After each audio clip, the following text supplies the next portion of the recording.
টাইগারদের আটকাতে নিউজিল্যান্ডের এই কৌশল কি কাজে আসবে?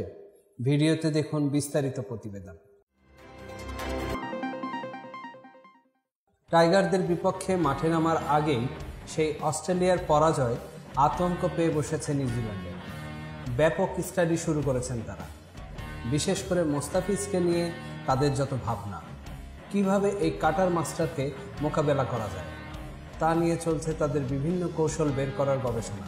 খেলার মাঠে নামার আগেই যেন তাদের হাঁটু কাঁপছে।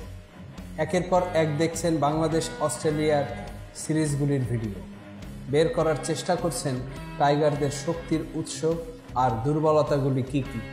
সবকিছু দেখে মনে হচ্ছে বাংলাদেশ সফরে নাকানি চুবানির ভয়ে আছেন তারা। দ্বিতীয় সারির দল পাঠালেও প্রতিবেশীদের পরিণতি দেখে সতর্ক নিউজিল্যান্ড দল। এবার তারা বাংলাদেশের সাবেক কোচদের পরামর্শে নিজেদের প্রস্তুত করার চেষ্টা চালাচ্ছে কিউইরা।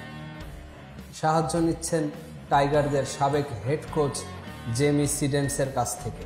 তার কাছ থেকে তথ্যও নিয়েছেন এই সফরে নিউজিল্যান্ডের কোচ গ্লেন পকনার। দলটির বোলিং কোচ শেন জার্গেনসেনও বাংলাদেশে কাজ করেছেন, যদিও তিনি এবার আসেননি। তবে মুশফিক সাকিবদের সাবেক ব্যাটিং কোচ থিলান সামারাভিরাকে নিয়ে এসেছে নিউজিল্যান্ড। এই লঙ্কান কোচ থেকে কন্ডিশন সম্পর্কে ধারণা নেয়া, উইকেটের আচরণ, স্পিনারদের খেলা, বোলিংয়ের কলাকৌশল রপ্ত করার চেষ্টা করছেন কিউইরা। রবিবার এমনটাই জানিয়েছেন নিউজিল্যান্ডের বাঁহাতি স্পিনার অ্যাজাজ প্যাটেল। ভারতীয় বংশোদ্ভূত এই ক্রিকেটার বলেছেন, আমরা স্পিন বোলাররা আলোচনা করেছি এখানে কেমন হবে, আমরা কোন পথে এগোবো। থিলানের অর্থাৎ সামারাভিরার সঙ্গে তো কথা হচ্ছেই। উপমহাদেশে তার অভিজ্ঞতা অনেক, তার কাছ থেকে জানতে পারছি ব্যাটসম্যানরা কিভাবে খেলবে এবং কোন জায়গাগুলোয় খেলতে চাইবে। এই ব্যাপারগুলি আস্তে আস্তে বুঝে উঠে মূল ম্যাচে কাজে লাগাতে হবে আমাদের। 2018 সালে অভিষেকের পর নিউজিল্যান্ডের হয়ে 2টি টি-20, 9টি টেস্ট খেলেছেন প্যাটেল। বাংলাদেশের স্পিনিং কন্ডিশন পাবেন ভেবে রোমাঞ্চিত তিনি।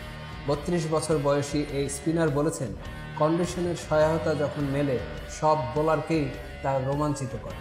পাশাপাশি এটাও বুঝতে হবে যে ওদের ব্যাটসম্যানরা স্পিন খুব ভালো খেলে, আমরা ওদের কন্ডিশনে খেলছি।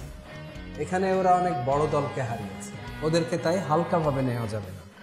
তবে এখন দেখার পালা টাইগারদেরকে আটকাতে নিউজিল্যান্ডের এই কৌশল কাজে আসবে কি। শেষ ফলাফল জানা যাবে খেলার মাঠে। ততক্ষণ আমাদের সঙ্গেই থাকুন।